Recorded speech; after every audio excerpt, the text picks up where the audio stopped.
It's preparing. Welcome, ladies and gentlemen. Here we are for High Humidity on the 30th of May, 2020. Welcome. How are you going, Nanette? Oh, good morning, Brendan. How are you? Yeah, Well, sensational for a Saturday. yeah, this is week 5 of our show, Brendan, and I've had people contacting me that are very interested in coming on our show and being interviewed. So it's getting quite interesting. I think we've had a reach that of about between 10 and 13,000 for each interview we've done, and quite a lot of engagement. So yeah, I think the feedback's been really good, as we said last week, but I think it's only getting better. So, but how's your week been?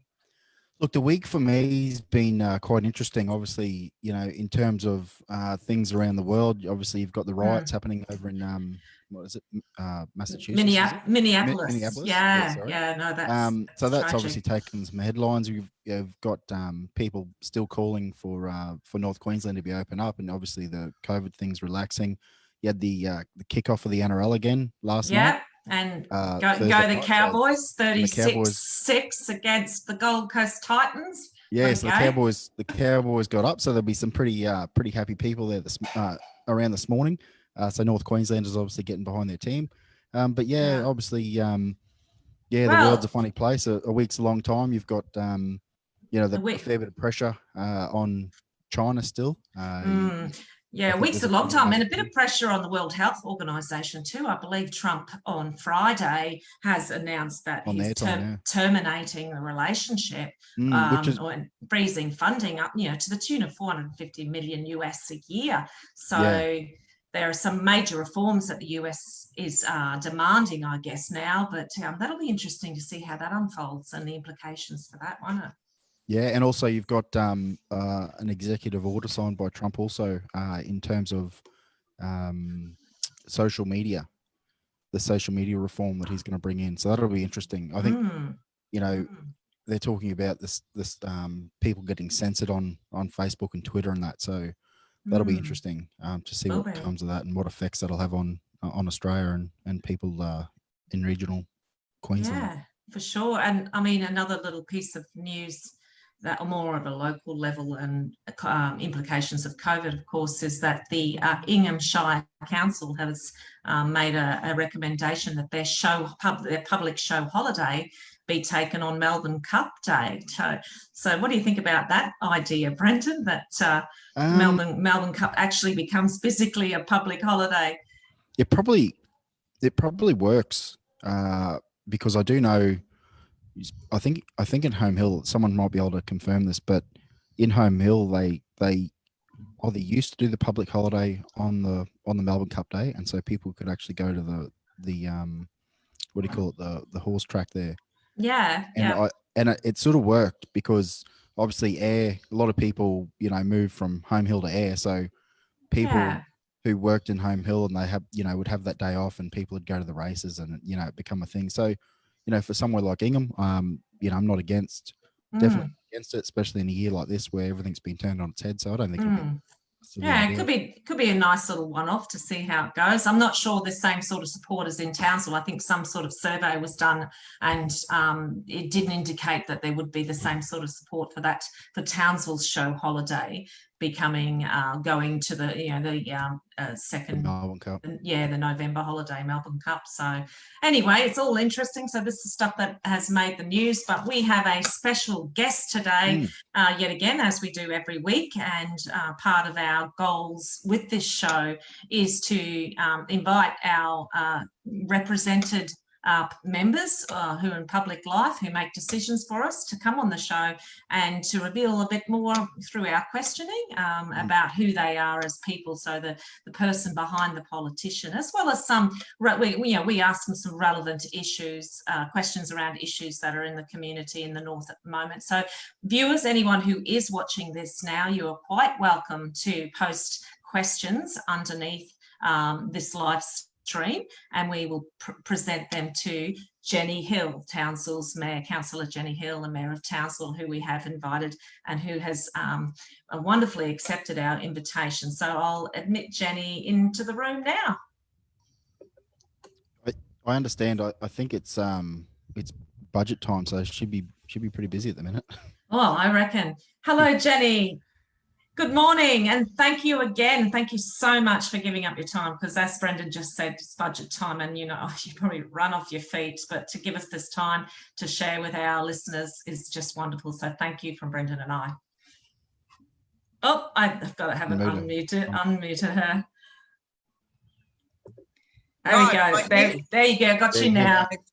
Thank you, Jenny. How's everything? Yeah, no, very, very good. We were just saying before, our show is becoming more and more popular, but we're trying to, and this is something that I sort of explained to you before we started the show, is that we want to reveal more about the people behind the politicians in our community. So with that, the first question that I have that I want to ask you is, tell us about your background and your life before politics, sort of in a nutshell, and your journey to perhaps where you are today. And of course, as part of that, tell us about your husband, Shane. Well, you've met him, Nanette. He's very much a rock in what can be a difficult circumstance. But look, we met in Melbourne. I was a uni student. He was in the army, and we met through a mutual friend. And we've been together now. In fact, we were over at a friend's place last night, and we were each talking about our respective relationships. So we've been together now for nearly 40 years, which is a long time. Yeah, it's a married 37, got 2 great kids. Yeah. And he was the one who dragged me to Townsville because he got posted up here. So he moved up here 6 months before I finished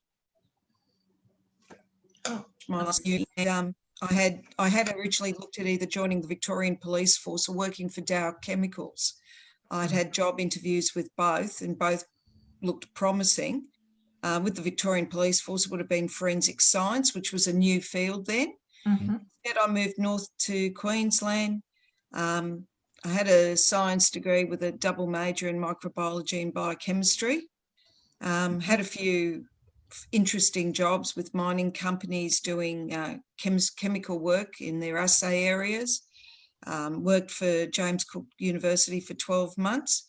And then I picked up a great job with Department of Primary Industries when we used to have our own animal pathology lab at Anoomba before it got closed down by Campbell.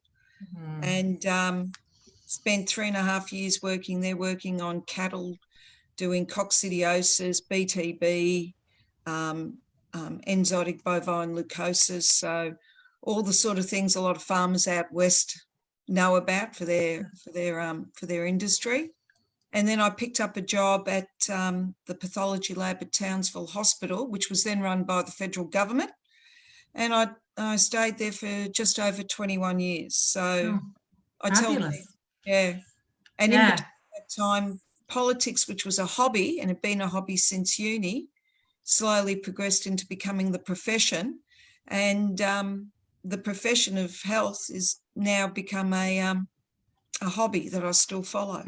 Yeah, so you'd probably, when we ask you some questions later on about COVID, you'll be able to share some insights into that. But in terms of politics, what in those early days and those formative years of being attracted, and as you said, as you've described, it becoming a hobby, what kind of things attracted to you that, I'm thinking about, because I know that I have a couple of young students or teenagers, 16-year-olds that actually watch this live stream.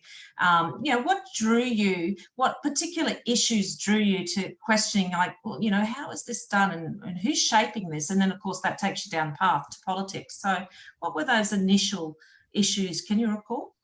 Well, my family, my father was a boilermaker and a sheet metal worker at Commonwealth aircraft factories when we used to build our own planes. And my folks had migrated from Malta, and both my parents had grown up through the war. So one of the things that did shape them very much was the Vietnam conflict. They really didn't want to see their sons, or particularly my older brother, conscripted. And my family had always supported the Labor Party. And obviously, when you come from a very working class family, Dad actually had other jobs. So he used to work on weekends driving taxis as well. Mum worked. So we had a very strong work ethic in the family, and also around equity. So the Whitlam years were very interesting for us because Whitlam was really the first Prime Minister to ever acknowledge there were migrants who built this country other than English, and really adopted all the new migrants, whether they were Italian, Greek, Maltese. They really worked those community connections well. Freeing up the university meant it was going to be a hell of a lot easier for all the kids to get a better education and to get them out of just working in factories, which is really what Mum and Dad wanted to see happen with all of us. Yeah. And they're the sort of things that start to polarise you in terms of your political views. And when you look at what happened, I mean, in the mid-'80s, I'm a big fan of Hawke and Keating. I actually am very lucky to call a number of those people now personal friends who were in that era. And the vision they had in changing what Australia should be, you know, it's had a lot of bumps on the way, but I think particularly during the GFC, we were far better suited to getting through that crisis than a lot of other nations. And again, with as we move through COVID, we've got the opportunity now to reshape the economy. And I really think reshape the economy for growing, not just North Queensland, but Northern Australia. Yeah, no, fabulous. You're talking about regrowing the economy. Are you talking in terms of manufacturing and stuff? Yeah, I am. So Melbourne was a massive manufacturing base, employed a lot of people, and initially that's where the strength of Victoria was. And I would argue that a lot of the social issues they're having now, particularly with the African refugees, you can see as people migrated, they all shifted to housing commission suburbs in and around Broadmeadows and that. And those families used to work in the Ford factory, in the textile industries. And as generations changed, as their kids moved up through and became lawyers and doctors, the next wave of migrants or refugees moved into those jobs. We don't have those jobs anymore, not down there anyway. And there's generations changed. So they're likely to, that's where you see some of your social issues. North Queensland particularly has got the opportunity to grow a massive industrial base, which is one of the reasons why Lansdowne's really important. It's an area of land where you can put a mix of renewable energies, you can run a behind-the-meter solution and allow manufacturing to situate there near water, near rail links, transport links, fibre optic links, and they could be as competitive as any manufacturing in the world, whether it's in China or in America. We've got to have faith in ourselves, and I think COVID's shown that we need to think about a certain amount of self-sufficiency, particularly in key areas. So we've identified things like batteries and aquaculture and other refineries. And we're looking very much to support those and to get them into this area, because the only way we're going to see economic growth is if we have jobs for people to move into. What's the biggest thing holding people back to actually kick something off in North Queensland? I think, to be honest, I think it's the policy levers particularly at a federal level. And the COVID task force, I'm hopeful the recovery task force will deal with some of that. There needs to be a bit more flexibility. I must admit, I've only seen aspects of the federal government's energy policy. I need to read some more on it. But I really think there needs to be a bit more flexibility in the energy policy. And I really think that there are taxation levers that we've got to look at pulling to get investment into the north. When Keating set up the superannuation funds, it was really about investing in Australia, and that hasn't happened. A lot of those funds, and we see it even here, a lot of the funds tend to offset overseas into already established industries, and even in Australia. We need to have a certain amount of funds that are prepared to invest in industries that are using the new technologies. I mean, I was supportive of Adani and still am in terms of a coal mine, but I also think that if we're going to be competitive in the international field, particularly in Europe, and to have an edge in America, we can move towards using renewables, but we've got to be smart how we use them and use them in a way that they actually grow real jobs in areas like manufacturing. You know, there's no real jobs. Once a solar farm's built, there's only minimal jobs there. Yeah, The 100%. jobs have got to come from the behind the meter solution of the power that those renewables can bring. Yeah. Yeah, Look, can I ask a question about the lithium-ion battery?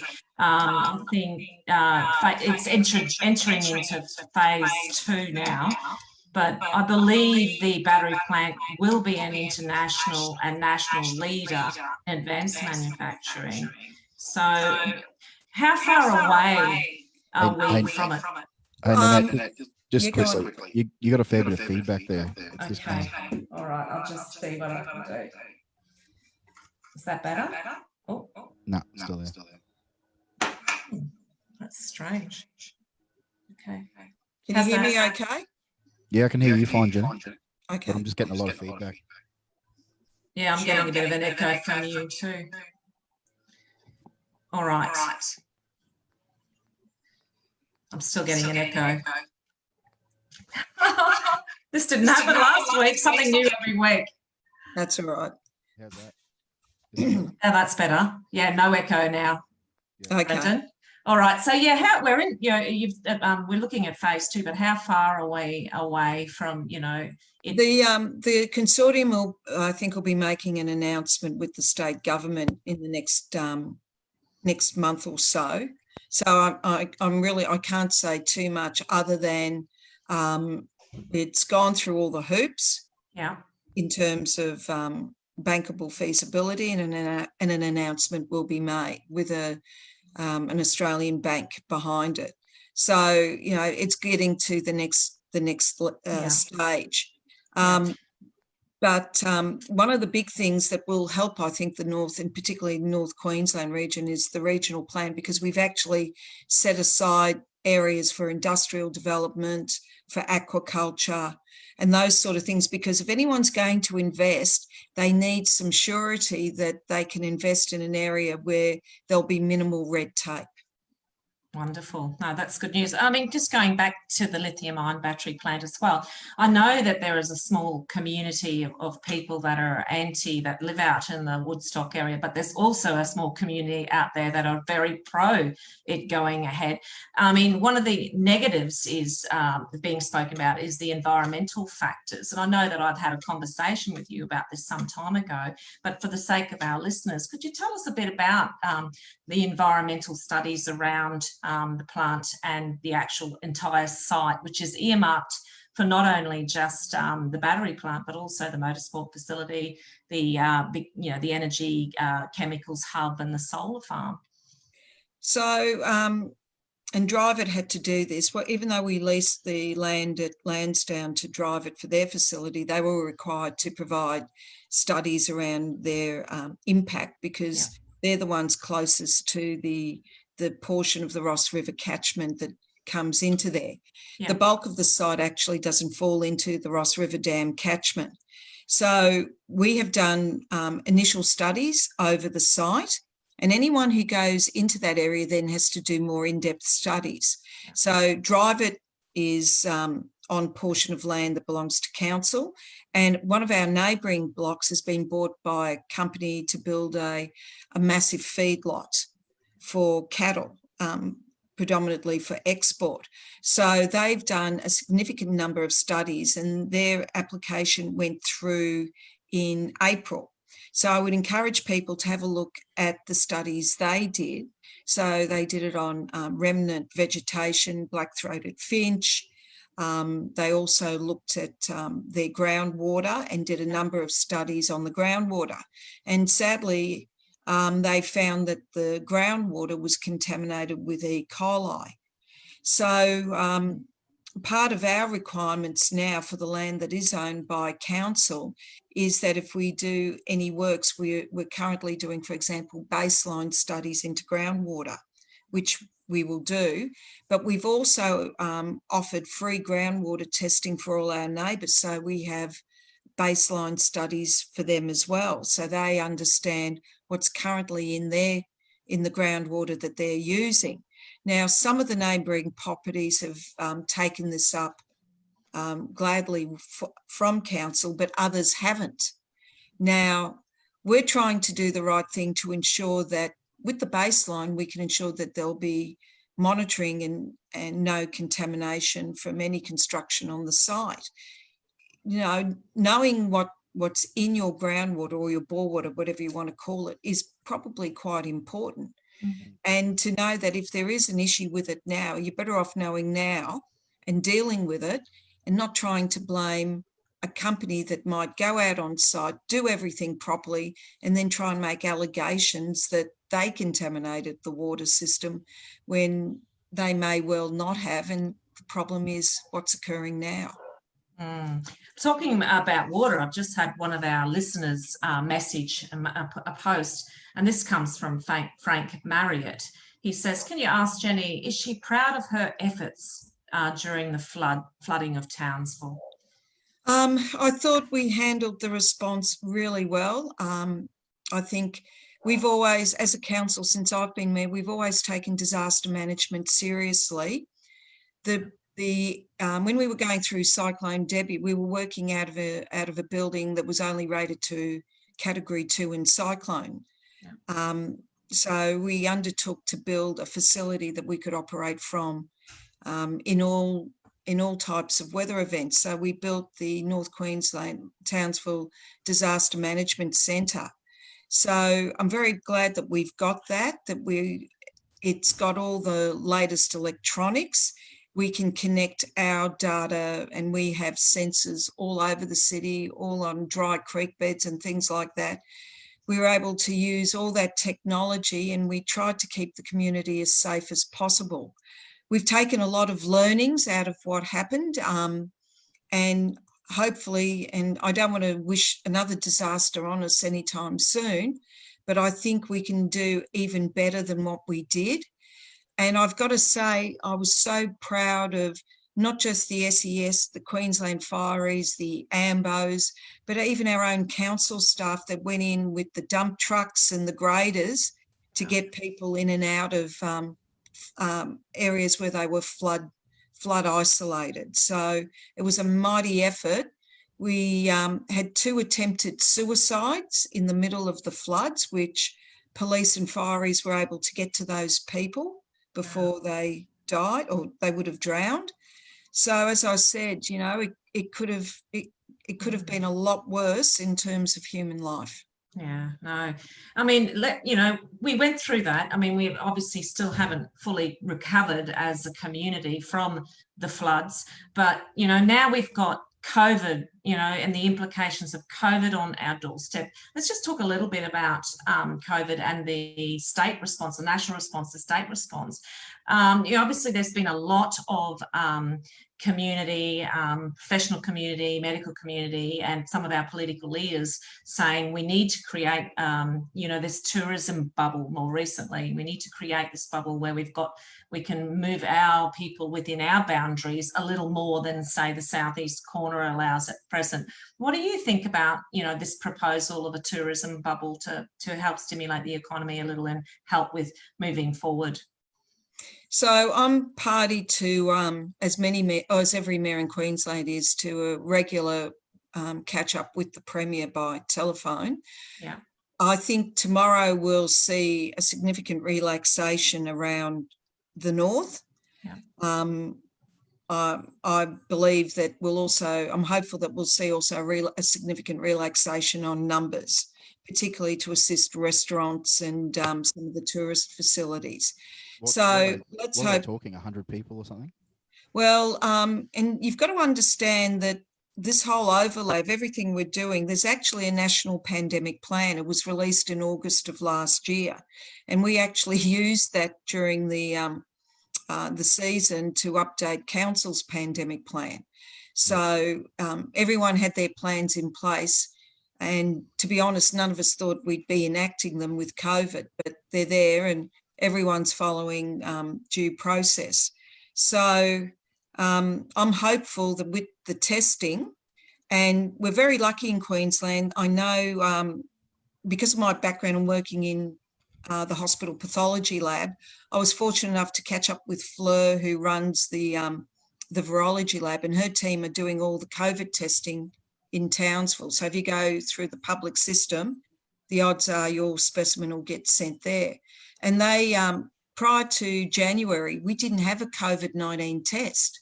Mm. So the guys worked, the guys in Brisbane, there was a national effort to develop a COVID test, and the test finally got its technical tick off in America at the end of March through the FDA there. So it was really good work done in Queensland Health to get the test. And having that testing makes it easier then to do contact tracing. And the other thing too, and I keep trying to remind people, in Queensland, because we had infections like dengue, like Ross River fever, we had a very active public health unit who were used to doing contact testing, tracing, and who would work with local governments and use our EHOs to assist them. You go and you have a look at New South Wales and Victoria, they have gutted their public health units over the years. So when they've been hit with COVID, that's where the biggest problem's been in terms of ensuring that they were able to do the contact tracing and chase those people up and contain the local transmission. You haven't seen the same outbreaks in Queensland, and I think come Sunday, you'll see some significant relaxation on what we can do, particularly in North Queensland. Yeah. What do you think of Anastasia Palaszczuk's sort of continued stance on the border closure? I know that Clive Palmer and Pauline Hanson are looking at taking it to the High Court, claims that it's going against sections 117 and 92 possibly in it from our constitution. What's your position on that and how it's being managed at the moment? All you've got to do is listen to mayors like Tom Tate, who they've got a tourism industry, but they know that if they were to get a second wave coming through, it would absolutely decimate businesses there. No one really trusts New South Wales or Victoria at the moment. There's still some significant, what they're terming hotspots in the state. So when you've got those mayors supporting the stance of keeping those particular borders closed, it's very hard to go against it because they really are a big tourism sector and they need tourists. And that's just a fact. I know we're hurting. We all believe that we think Queensland's done a great job, so let's free up Queensland a bit more, and I think there's an appetite to do that. Are we ready to open the borders with New South Wales and Victoria at the moment? Well, they've still got some significant problems they need to deal with. There was some news coming out of Mackay the other week where they're saying on the coal ships that are coming in, people are flying in from overseas into Brisbane up to Mackay, and then jumping on these ships, for change outs. Is that I would think that's a big concern.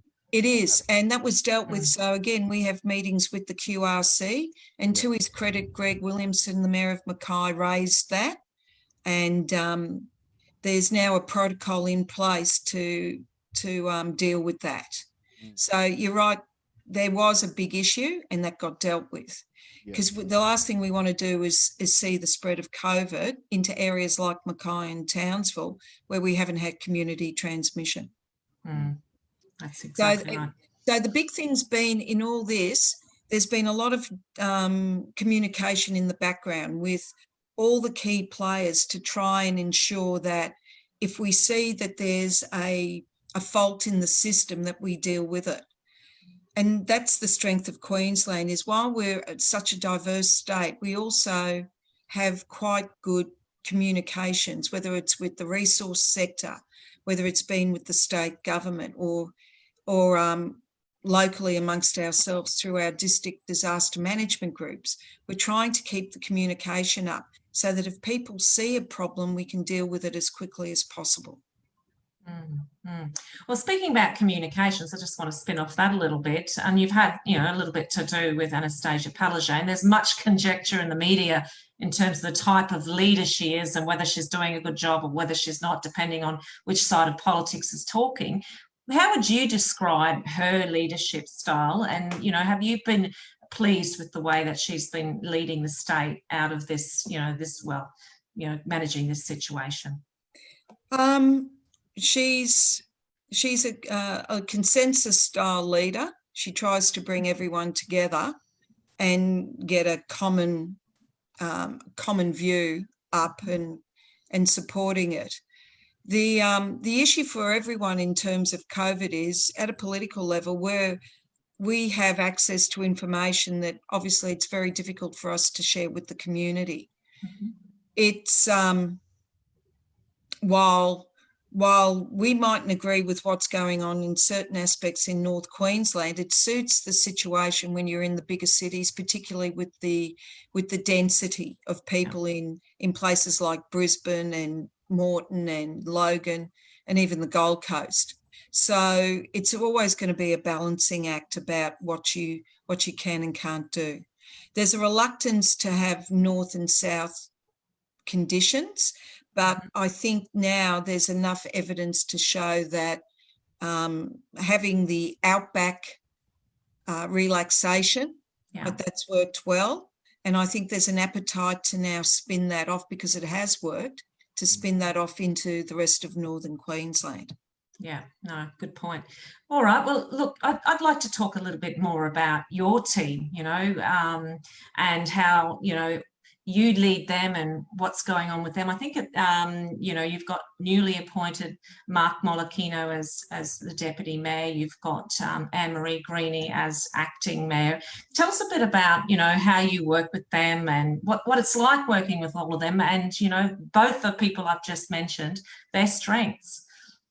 Well, the team it's a diverse team. There's no doubt that there's different political views on there. And Nanette, you've worked with them, the Russes, the Anne-Maries, the Susies.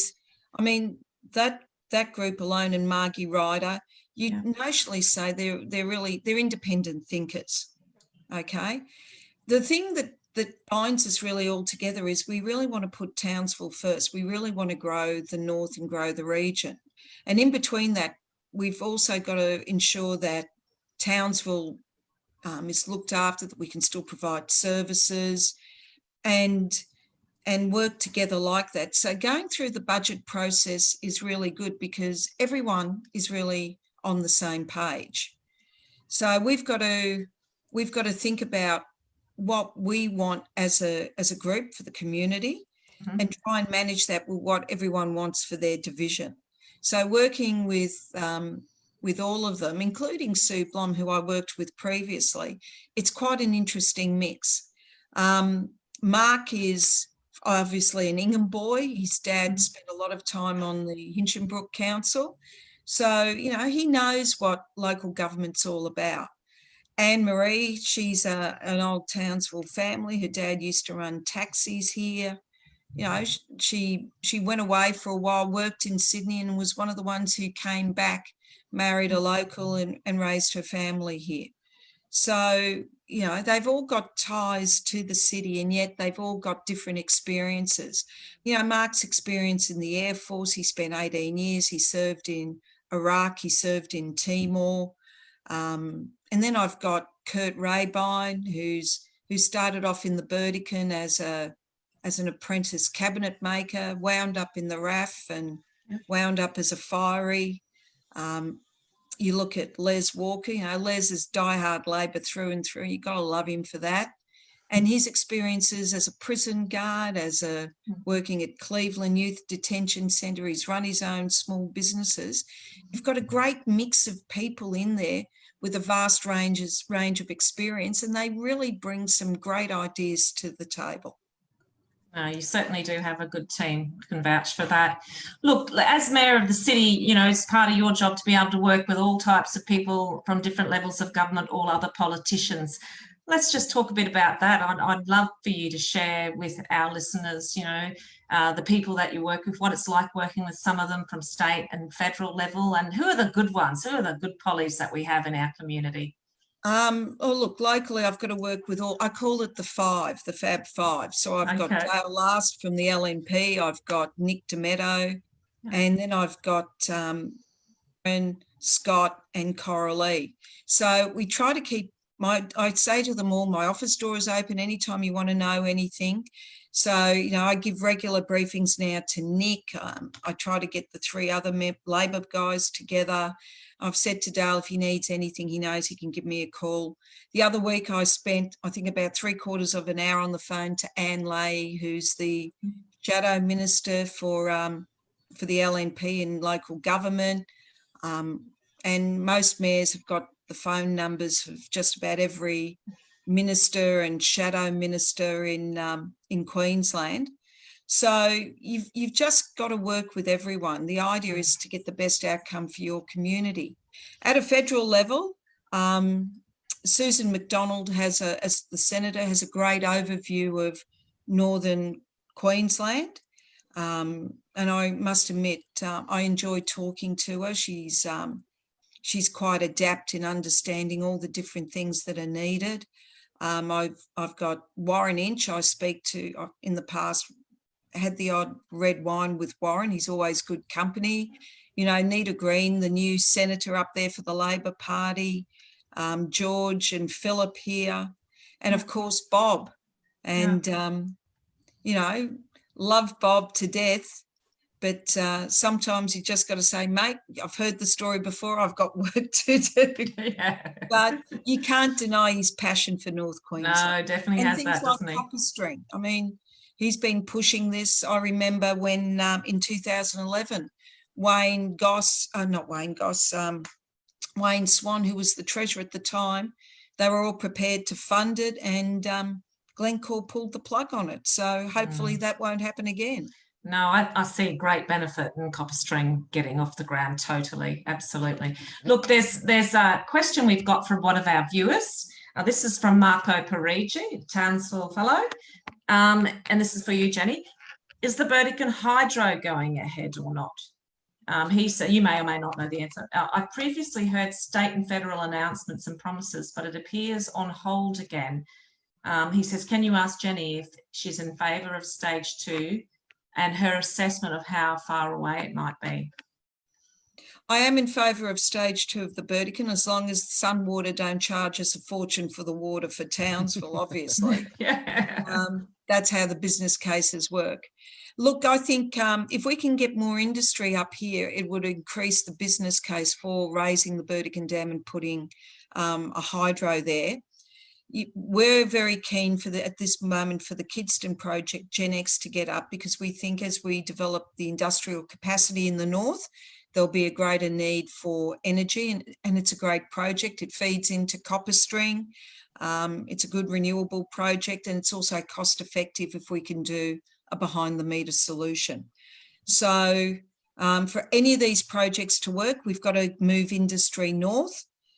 Yep. We need a first mover. That could be a QPM, it could be a battery, it could be a number of different things. So let's see what happens after COVID. What do you think? What do you think on the Burdekin Dam going to stage 2? There's been, I guess, some people saying that they're worried about if they do go to stage 2, that the state government will lock it up and not allow the farmers to actually access the water and leave it for human consumption and energy use as opposed to for farm water. Like, do you think there'd be any merit in saying that, or? Look, I think I haven't seen the business case for it or what's proposed. I've only seen what's been in the paper. When we were doing the research for the Horton pipeline, we did find out then that they could I think they could raise it. I'm not sure if it was 27 feet or meters. I've just got to double check. I think that'd be feet. Yeah, 27 feet. And because that's how old some of these papers were when we were reading them about the Burdekin Dam. And they went back, I think, 50 Oh, my years. goodness. Yeah. When we were looking at building the business case for the Horton pipeline. But I do know the government had purchased most of the land around the dam, so they were able to raise the dam without any issue. Look, it really comes down to, and this is the thing about nation building. Water is going to be important in terms of agriculture, and we've seen a lot of countries, whether it be India, China, Canada, and America, they're very big players now in our agricultural industry. The world. That's right. If we want to have our market is about feeding the rest of the world, so we've got to ensure that it's competitive and that we've got a market. So, you know, it's got to be one of the things that feeds into any business case about raising the level of the dam. But look, we've got plenty of water in there now, and I don't think we've gone beyond less than 50% in the Burdekin Dam. And even during the last wet season, it flew over the spillway a number of times. You know, that's a lot of water to lose off the mighty Burdekin. I think it's really going to wind up in our lifetime what's going to be more advisable, raising the Burdekin Dam or building Hell's Gate. That's going to be the issue about where are you going to put the money into the future. Yeah, no, good point. Look, speaking about you know, our local economy a bit more, this is something we have asked a couple of other people in past interviews, you know, and there was some particularly alarming data last week, particularly again with the tourism industries or businesses, local businesses. I mean, you know, you know, we've seen some collapse of businesses. Do you think the funding, the government support packages that are been on offer are good enough? You know, how are we going to breathe life back into some of these businesses, in fact, you know, and help some businesses start all over again, basically? So places like the university and local government don't get JobKeeper. So we've been struggling to make sure we keep everyone employed, and I know the universities have had some problems. So we've seen CQU now go through a massive wave of redundancies, and that's not healthy at all. And that has an impact. So even though you might be giving JobKeeper to a business, if that business is linked to the university, at some point, it's more than likely it could close, it could collapse, because the universities are contracting considerably. So this is where we come back to, in the north, we know that our unemployment was about 2.5% higher than the national average leading into COVID. So while unemployment in Queensland might have been around about 5%, or nationally it was around 5%, unemployment in North Queensland was sitting at around 7.4%. Our economist is suggesting that unemployment currently in North Queensland is probably sitting at around 16.5%. Yeah. Youth unemployment, no, it's not good, and probably higher than that. And the other problem you have is what's being termed zombie businesses. So these are businesses that once JobKeeper stops, they'll collapse. Yeah. So because their only cash flow has been through JobKeeper and nothing else. Yeah. And that's going to be seen, I think, particularly in small cafes, restaurants, and mainly those tourism hospitality areas. JobKeeper is great, but we really need to invest. And if you look at during the Depression, I call it Keynesianism economics. And Roosevelt used it really where he built nation-building projects during the Depression to keep people employed. Yeah. And they're the sort of things we should be talking about now. And Brendan, it comes back to what you said about the dam. Is now a good time to make a decision on something like the Burdekin, which we know we've got plans around, we've got capacity to maybe start that discussion. Is it a good time now for the federal government and the state to finally give council the money so we can continue stage 2 of the Burdekin pipe? That's 1,000 jobs. And we know they're real jobs because we saw what happened with stage 1. Yeah, exactly. You know, there, like I keep saying, there are things they could be doing now that we could be setting up, getting ready to create those jobs or those next wave of jobs into the next 6 months. Prior to the council election, I gave a request to the CEO to set up our recovery task force for COVID. And we set it up differently to what we saw during the floods. So this one is it's got a life expectancy till January next year. It's trying to get projects and not just prioritising them, but actually setting them up in the categories that the state and federal government are talking about. So projects that are nation building, projects that are shovel ready, projects that provide social and community support. So that's what we're trying to do at the moment, so that when the buckets of money are set out, we can slot each of those projects to fit where those buckets of money are. And the other thing too that's, I think, important in this is we've set up what we call a business advisory group. And that group's role is to look at what policy levers we can pull to get the economy going. And one of the ones we're going to discuss next week is around taxation reform for the North.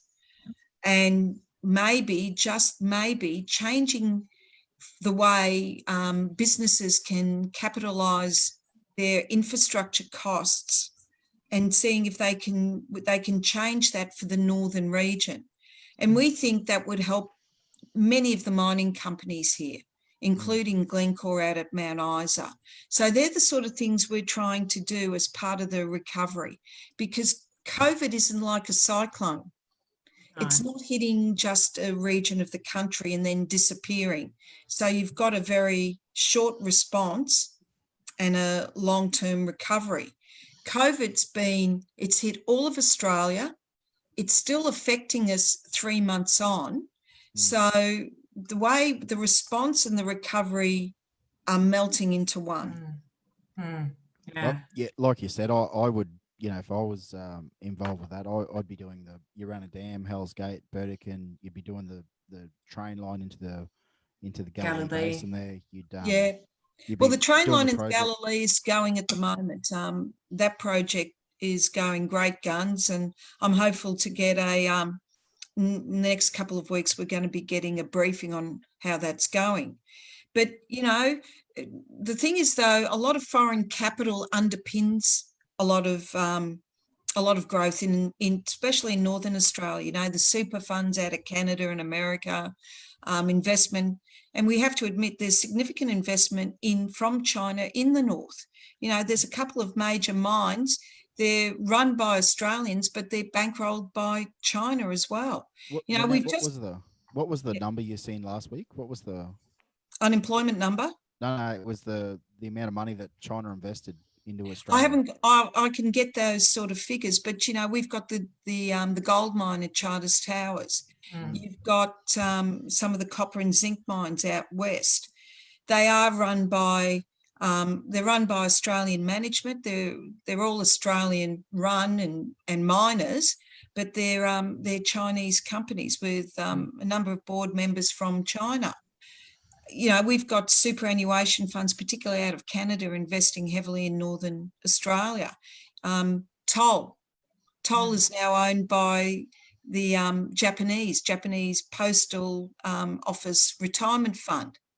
So Australia very much, it's not built on local money. It really is built on foreign investment, particularly in the north. So when politicians carry on about this and that, you've got to say, well, guys, they're actually providing jobs for Australians at the moment. Do you think it'll spin around though? Do you think there'll be more investment on ourselves as opposed to getting foreign investment in, like after this COVID pandemic? I don't know if there's enough money in Australia to invest in North Queensland. That's your problem. Some of the reading that I've done around foreign investment in the country, it does suggest that we need, foreign investment to the tune of about 20% of our GDP. And, but I think it's more the debate at the moment is more about the balance, who are our big investors? And it's also about how, the data being presented is a bit skewed. It's not probably as accurate as people expected, because our Foreign Investment Review Board has parameters around what is reported and when. And that, apparently that, a lot of the reading I've done is that a significant review is needed of, what is happening in the Foreign Investment Review Board. So well, even George alluded to that last week, didn't he? He said that there's about on the books, it's like 9%. Investment into Australia, but it's more like 26 because of the way that they're buying up land. It might be $500,000. It doesn't even get looked at by the review board at all. So, but the reality is we don't have the wealth in the country, so we need to get that balance right. I think, and Jenny's alluding to that as well. Yeah. So your problem is you've got 25 million people in a country that's the size of Europe, which would have 300 to 400 million people normally. Mm. So the economies of scale are very difficult to get here. And the competition for funds, especially in places like Melbourne, Sydney and Brisbane, you know, the amount of money that gets sunk into there in infrastructure to move people in and out 5 minutes quicker, you know, Yeah. and I'm hopeful that COVID will change the way government looks at things. So, for example, one of the reasons I loved the Hawke Keating government was they decentralised a lot of their functions. So Townsville used to have a assistant commissioner in taxation for Northern Australia. He was in Townsville. We had a whole raft of people working here in tax, a lot more than what we've got now. We had significant health areas. Border control. They were all based out of Townsville in North Queensland. We saw that contract after the elections in 96 as part of the cost savings. And you sit everyone in Canberra. Now, you've got a generation of bureaucrats who've really never been outside of Canberra, never been posted to Darwin, never been posted to Townsville, like what used to happen. So how do they really understand Northern Queensland and Northern Australia? No, they don't. So it's a problem. It really is. It's a problem, all I right. don't think it's just one generation. I think it's about 3 or 4. I think it's that bad. Like, It's not good. I'm going to tell you, Margie Ryder's father was the last assistant commissioner in taxation who lived in Northern Australia. And then they moved into Brisbane in 96, 97. Yeah. Well, let's talk about decentralisation, but let's go to another level of it. What about creating another state in Australia, the 7th state of Australia, Central and North Queensland's 7th state? You know, what do you think about that, Jenny? I mean, it's been around, this proposal to create a new state's been around for a long, long time, and even pre-federation it was floated. But that's the ultimate in decentralising, if you like. I mean, what the model looks like, I quite like something that George Christensen has advocated for during some of these discussions, is that we could create a 7th state. We don't actually have more politicians. We could actually make the mayors, our upper house, have a different model altogether. So the mayors of all... That would actually be quite smart, because then you'd actually have, an invested interest, because people always think there's a disconnect in politicians, but if you're the mayor of a place, you'll be there fighting pretty hard to make sure that you're getting your fair share of things. And that layer of checks and balances, of course, because we don't have an upper house in Queensland. And, the other argument too is that we would have more senators that represent North Queensland. At a federal level. You create that, that competitive federalism, which is, a parameter or a foundation in our constitution as well, which will generate competition between the states, which is, not only it's healthy. But anyway, I'd love to hear your thoughts on the creation of a 7th state. One of the reasons I joined the Labor Party in the 80s was we wanted to get rid of states and create regions. I don't think now, looking at the way the Constitution's written, that will ever happen. No. And I've spoken to a number of mayors, and what we feel is you can't draw a straight line. If you try to draw a straight line, all you'll do is it's not going to work. Yeah. So we've discussed it amongst ourselves, and we reckon it needs to be drawn on local government boundaries if you were to draw another state. Yeah. And I'd like to think that and Tony Mooney and I have spoken about it, because Tony as well was always in favour of another Queensland state. Yeah. We really would need to work as a group of mayors and do an economic study, because one of the key things is, would we be able to fund police, schools to the same level that's expected in a community? So I think fundamentally what would need to happen is, and I've spoken to, as I said, a number of my mayoral counterparts, and we reckon you use your local government boundaries. You use that makes it easy then in terms of determining votes. How the upper and lower house would work, I think you'd park that for the moment, because you would need to give some surety to the community that you've got a solid economic base. And I would take it down as far as even possibly Central Highlands. Yeah. The boundary. I'd be looking at what taxation levers we could pull to encourage investment in the north. And I think once you've done that study and you can give the community a sense that this would work without adding any extra layers, it makes it easier then to begin the debate. And the debate could be around a separate state by 2028. Mm-hmm. Yeah. But it would take that long, firstly, to do the economic studies, to put something in place. Now, the other thing too is, if you look at the Constitution, I think it's section 24 speaks about how you could have another state. And you don't have to have a vote of the people. It's actually a vote of the parliament of the day that the state wishes to separate from. Mm-hmm. So if it was just a North Queensland state, you only need a vote in the Queensland vote. Parliament, right? Yeah. If you included the Northern Territory, well, then you would have to have a vote from the Northern Territory as well. But I think to keep it simple, you would just make it in Queensland. Use the local government boundaries.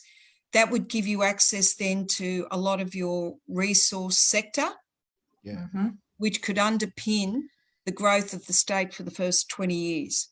Yeah. Because you will need that funding to grow the state. That $4 billion just in coal alone, in royalties, would go a long way. And the other thing too, to bring the rest of the regions on board, and we did it when I was the acting president for the LGAQ, we introduced Works for Queensland. And to the credit, the Palaszczuk government supported it fully. You'd look at something like that then to divvy up the funds into the north.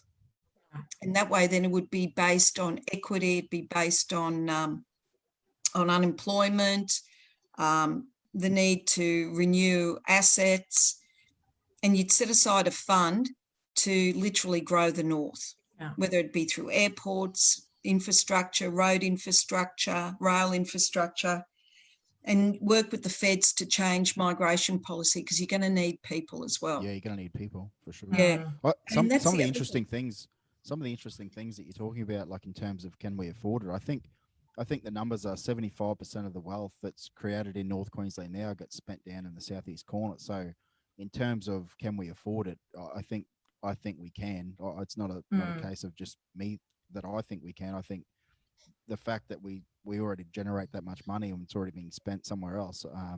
Imagine if your budget could go up overnight by another 75% more money in the area, it would make life up here a lot nicer. But the other thing that I wanted to sort of talk about, having those borders, I think it's a sensational idea. That's, that makes it easy. That makes it probably more relevant so people can actually understand, that's, they're already in our area. But also people talk about the capital city now, and where you'd hold parliament and all that sort of stuff. Did you have any thoughts on that? Like, being the Townsville mayor, would you say, it's got to be Townsville, or would you be open for other suggestions? Or Well, I'll ask you a question. What's the capital of California? It's not Los Angeles. No. That's right. So, look, I think, and Beattie had the great idea about growing all the cities from Brisbane to Cairns, similar to what you see on the west coast of America. So you got in fact Seattle, Portland, San Francisco. You've got a whole heap of great cities along there. If you were smart, and it'll happen, this could happen well after I've left politics, but if you were smart, that's what you would look to do, and grow the east coast and push it west. Yeah, definitely. Because I want to see towns like Julia Creek grow. I want to see places like Cloncurry grow. Normanton, the Gulf country. At the moment they're seen as pretty harsh and isolated, but with the right investment, they're not. Yeah, they can kick off, can't they? They can. And the other problem you've got to, the way FIFO is killing growing Australia, because you can live comfortably in Brisbane fly in and out. And I really think, again, if the feds and the state want to do something to help the north grow, that's a key area of policy that's got to change. Yeah. So currently FIFOs are FBT exempt. well, should they be? Yeah. Should you be FBT exempt if you're living in Sydney and flying to Moranbah? I mean, that does nothing for the state of Queensland. No, exactly. I like always telling people my idea with the capital city, I'd make it Charters Towers. Well, it did have a stock exchange once. Yeah, it had a stock exchange. Not that I've got any ties to Charters Towers. I just think it's in far enough that it won't get hit by a flood. Yeah. And a cyclone. So, you know, it'd be a pretty safe place. So. Oh, look, you know, the Towers is a great place. And but, you know, there's technology now. We've changed the way we do things. I mean, just doing this program in 3 separate locations. Yeah, definitely. You don't have to meet every day, but you probably have to meet about 3 or 4 days a week. But it doesn't preclude, you could have the Department of Natural Resources and Mining in Mackay. You could have Treasury in Townsville. You could have Environment and Department of Environment in Cairns. Yeah. You could move, you could do something in Mount Isa. If you've got control, there's no reason why you couldn't decentralise a lot of your activities in the north. Which I think is critical. Yeah. For true growth, it needs to happen. I think the best idea, and hang in when I tell you this one, is the Star Wars model. So, you know, in Star Wars, how they all, you know, it's all virtual reality and they're all in one big room. That's actually not as stupid as it sounds, does it? Everyone dials in and everyone's a hologram. Roger that, Red Leader. Can I tell you that technology is already available in defence, and I've seen it. Yeah. And they're moving towards that. So, Brendan, it's not a silly idea. I think it'd be a good idea. That way, you know, your politicians, you know, just say you've got your people in Mackay, Townsville, Cairns, you know, all over the place. They could be in their communities where they're needed, but they also could be making decisions for that region also. You know, using that hologram stuff. So that's a good idea. One of the things we do in local government is we have a policy executive, and we meet every 3 months. And fundamentally, relationships are important when you're dealing with policy in that. You could easily run capital parliaments and still meet people once every couple of months in Cairns, Townsville, Mackay, or even Mount Isa or Charters Towers. You know, you could run Parliament a couple of days every week virtual, and then once every 3 months you get together and catch up. You know, the world's changing. And no, definitely. But the trick to this as you move into the future is, if we were to have a separate state, as I said, running a straight line, all you do is cut community. If you want the mayors involved, you use the local government boundaries. That's a good. That is a very valid point. One I'd be supportive of. Look, just, you know, listening to you talk about, you know, visionary stuff. Who inspires you? Who's inspired you in your life? You know, like what you know, what gives you sort of this energy to keep, you know, wanting to create, you know, and make the world a better place? Oh, Christ. No. Look, I was encouraged to do a lot of reading as a child. And I used to love history. So being of Italian descent, the Roman Empire, you used to read stuff about Romans and Greeks. I used to laugh at Life of Brian when they're all sitting around saying, what have the Romans ever brought to us? And roads, water, law and order, commerce, you know. The reality is, if you want to build a nation, you've got to be thinking about those sort of things. So when I read history and think, you know, there are obviously some terrible things that have happened, but there's also been some good things. And I travelled back and forth prior to COVID to see family in Malta, and I always thank my parents for migrating, because while I loved my family over there, I think Australia, and Dad used to say it, he reckons Australia was the best place in the world. The best thing he ever did was leave Malta and migrate here. But even when my grandfather came over, and I remember my grandfather spent after my grandmother died, he moved back to Malta, and then he came over for 12 months. And he used to say that Australia, he felt, was the most grown country he could think of. He used to laugh. He used to say if the Germans had invaded Australia, it'd be really different. But it was the English and it was the convicts, and everyone was a bit more laid back. Yeah. So I think this country can play a big part in terms of not just being a growing nation and having input, but also helping guide other nations in the world. We've still got issues we've got to deal with. At times we're really xenophobic.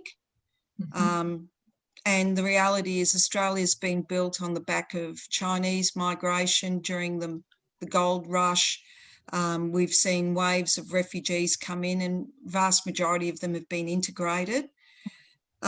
We need to think about the next level of growth, how we do that. And I look at people like, and I've read stuff on Churchill, I've read stuff even on Hitler. When I was doing officer training, you look at what's happened in the past.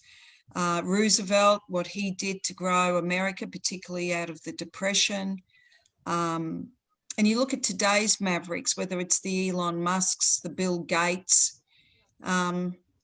what they've done to grow their companies. And, Gates has done a lot to grow Seattle, and Seattle is a great place now. It's not just in terms of information technology, Boeing's there. They've got a great aircraft industry, and very much a port city, similar to Townsville. So, all those things we're capable of doing them in the north. What we've got to do is believe in ourselves. Yeah. Dream big. It's possible. Yeah. All right. Well, I'm just going to scroll through because I think there's been a couple of questions while we've been speaking. So I'll pull out a couple. Brendan, have you been looking at the stream? Just have a look to see. Oh, there's a question here from Troy Thompson. He's asking, how should the ECQ improve voting for the state election? Is there merit in attaching an electronic voting app to MyGov? Obviously, it's tough to get booths with so many not voting in local elections and stuff like that. Is there a way that things could be improved? Yes, I think there is. I think the easiest way to improve ECQ is to take it out of Brisbane and decentralise it back into the regions. So as we know, in the local government election, about 25% of people didn't vote. A lot of people got letters back saying ECQ couldn't keep up with the postal votes. So they didn't get a postal vote, but they weren't going to be fined. So I'd argue, get out of Brisbane, set yourselves up in the regions, whether it's Mount Isa, Cairns, Normanton, and get ready. If you've got to do a postal vote, don't run it out of Brisbane because, for example, I don't think they realise how bad Australia Post is when you're only getting a service either 2 days or 3 days a week, postal service. So base it actually in the regions. Yeah. Let the create regional returning officers, let them run the election. On the back of that, I think it was yesterday or the day before it was announced that News Corp is not printing some of the smaller regional newspapers. Is there 100 newspapers that are going to be shut down, I think? Yeah, predominantly in Brisbane, the Quest, but out here it's the Northern Miner, the Burdekin Advocate. Yep. We're still getting the Townsville Bulletin. We're still getting the Cairns Post. I think the Herbert River Express is stopping as well, being printed. The Daily Mercury in Mackay, I think it's stopped. Yeah, I mean, that's the ultimate, and that's centralising again, isn't it? I mean, but is this an opportunity perhaps for communities to perhaps start newspapers? I don't know. It's something that I think people will talk about, whether local government will step into that fray and produce say Cairns, for example, Charters Towers could do a newsletter. I Yeah. suppose it's whether or not you think it would work. I've spoken to the editor here in Townsville, Craig. Yeah. And to his credit, he fought and kept the bulletin going. He's talking to all the mayors in the North Queensland region to see how he can ensure that their messages are heard in his newspaper. The other ones, the mastheads are gone, but they're going digital. Yeah. And it's going to be, there'll be a paywall, so if you don't pay, you don't see.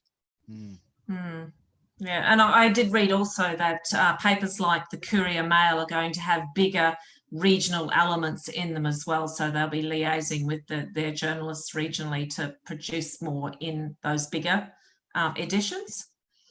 Yeah, we can only hope, but I think this has been a plan of News Corp for quite some time. Yeah. All right, going back to the questions, I have another question from a person, Moni. She has asked about flood relief money. Where have all the flood donations gone and what were they spent on? I think that's a very general question, but maybe you can give some insight. Look, I've actually asked the staff to tell us what's gone on, because the agencies that have run the flood relief include an agency like Red Cross. Yeah. And after seeing a number of articles around where the money's gone from Red Cross, I've actually asked our staff to provide a report to council on where the flood monies have gone. Okay. We had no control over it. They all went through a number of the charitable agencies, including St Vincent de Paul, Red Cross, I believe the Salvation Army as well. And I think it's a relevant question to ask in light of what's come out of the bushfires in Victoria and New South Wales. Yeah, there's some big, like I think one of them got $12 million, but they only passed on like 2 or 3 million over that. So that's, I don't know how much truth there is in that, or if it's a misunderstanding, but it doesn't look good on face value. And yeah, like you said, you've probably looked into it a lot more, and yeah, it's pretty ordinary if people are giving their hard-earned money and it's not actually getting through to the people. It's it's definitely not good enough. Yeah. So, and I understand why people are asking the questions, and we are now too. Yeah. So I'm hopeful to see how much was donated and how much actually went out to the region. I think people are getting concerned that some of the charities have become like big businesses. So a not-for-profit, where you're paying CEOs 300, 400 and 500,000 a year, you've got to ask yourself, what's the definition of a not-for-profit, or is it really a not-for-dividend?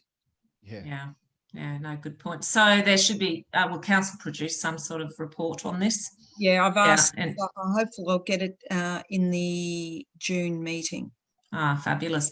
Another question that we got, which was messaged in by Messenger, and this is not the last question I think I have found on the stream. There's no more. Yeah, is from Forrest Yates. He wants to know what's being done about the Castle Hill PCYC. He's saying it's a vital facility and it's been a great deterrent to juvenile crime. Have you got some comments about that? The government, the facility is actually on state government land that council is the landlord for. So the land is owned by state government and we're the trustee. So it's like being the landlord for the site. So the state government's worked with the PCYC, and I believe an announcement will be made shortly, and I don't want to detract from it. So Forrest, I think his concerns will be alleviated with what the state government's planning to do there.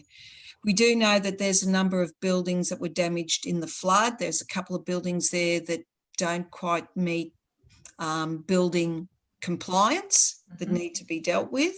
So the state government's got a plan for redeveloping that site. They'll make an announcement soon. Okay. Thank you for that, Jenny.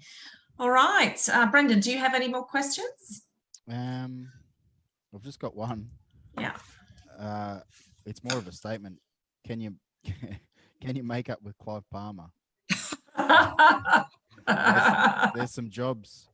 There's some jobs to be had. Look, Q&I, if you speak to those people who know how a facility should operate, will need hundreds and hundreds of millions of dollars to bring it up to standard. I wish that they spent the money on that. If they showed some slightest inclination that they were arcing up to an operation, of course we'd support them. We need the jobs. But none of us are really seeing that. What we're seeing is a facility in a caretaker role. That's the feedback I'm getting when they're doing inspections from DES and from Queensland Fireys. It's being placed in a caretaker role. There's no sign of anyone doing any work there of any value. So all he's got to do is Q&I could be announcing plans and things like that, then very happy to assist, but that's not what anyone's seeing. And look, you know, the big spat between Q&I and the wharf's owned by Glencore. So if you want to get the wharf, have a chat to Glencore. All right. Any more questions, Brendan? No, just some feedback. No other questions that I can see. All right. Okay, Jenny. Well, I think we've almost come to the end, but we always give the people that we interview an opportunity to, have some final comments or final words that they might like to say to viewers or to the wider community. This sort of gets quite a big reach at the moment. So, any messages out there for people? To those people who, through the COVID thing and those small businesses, please hang in there. It will get better. Don't lose hope and don't lose faith in the North. No, definitely not. No, definitely not. Well, thank you, Jenny. Thank you very much for giving us your precious time to do this, and hopefully sometime down the track you might return and have a bit more of a chat with us. But thank you. Happy once we've done the budgets to tell you where we're spending the money. Yeah, that'd be good. I was going to say good luck with the budget, and thanks. Hopefully it turns out well for everyone. Thanks, Brendan. That'd be great. No worries. You have a nice weekend. We'll see you post-budget, hopefully. Okay. Bye, Jenny. Thank you. Bye. See ya. All right. Rightio. Well, I was really interested to hear Jenny's comments on the creation of a new state of Australia, the seventh state of Australia. I think, some really good suggestions there and ideas there about how it could be moved forward in the future. So that was quite exciting for me. Yeah, no, it is. It's a good thing to hear. There's a bit of a thing out there to say that mayors, because they don't want to rock the boat with with state government, that they're not sort of speaking out. So to have Jenny say that she would support that sort of that idea, it's good to see that people are starting to get on board. Yeah. Just to remind the people, I think once there's about 1 million people in one area, obviously the area needed, once there's 1 million people, they want to be self-governed, and that's the whole thing about this North Queensland state. We're rounding out to that 1 million people sort of in that area, and they're getting to the point where they feel underrepresented. So that's again, a lot of the ideas, there'll be people out there that have different ideas. Start bringing them up, start talking about them. Talk about them, have discussions. Yes, absolutely. The average person, and it's quite annoying, the average person goes, we've already got too many politicians. Well, unless you're actually happy with how everything's going, well, don't worry about it. But if you're not happy, the only way to do something is actually change it. So moving forward, I think there's been some interesting comments from the for and against. That's right. People need to keep talking about it, and I do like that. Although it's probably not soon enough, the separate state by 28. It is quite catchy. Yeah, separate state by 28. Thank you, Jenny. It's good catchy rhyme, but it's it's probably not quick enough. But we've got lots of challenges as a state and a nation that we're facing right now, and I know that North Queensland there's so much untapped potential, and I know North Queensland will be a leader. If our Southeast Queensland government sees that we can be a leader in getting us out of this mess economically. Anyway, the strong voice that we're hearing, particularly with the proposed North Queensland bubble, the voices out here are strong, and they're jumping up and down, and they want to be heard. So, I want to go back to your point about population. What happened? We talk about when Central and North becomes a population of 1 million people, which is not far off.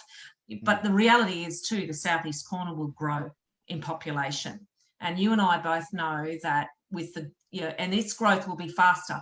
But with that is also the creation of more members of parliament who are seated in electorates, because they'll create new electorates to cater for the number, one vote, one value, new electorates in the southeast corner, which will mean that the southeast corner will have more representation than they have now. So, and our representation will only get weaker unless we look at a way at reforming this, unless we look at a way at changing. And of course, you and I are supporters of the creation of a 7th state model as a way of addressing that. And it's not about leaving others behind either. It's not about having a sort of a victim mentality at all, because there's so much untapped potential. There's so much intellectual capacity. There's so much industry, manufacturing opportunities in the north that are just not being brought to the fore.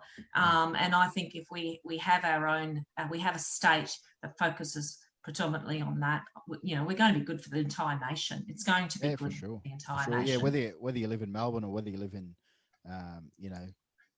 Cairns, or whether you live in Mount Isa or Sydney or anywhere, to actually want the nation to move forward, seeing the creation of a new state, it's only going to be prosperous. And like I keep telling people, I think WA should be cut in half, and because the amount of wealth and that's generated from the top of WA would be unbelievable. And yet I bet you those same people are going, well, we're not really represented real well. How about we do some things up here? And much like Northern Territory, I think they want to become their own state now. I think they're over getting told what to do by the Fed. So it's quite interesting. People eventually get sick of being told what to do, and I think moving forward, that's what needs to happen.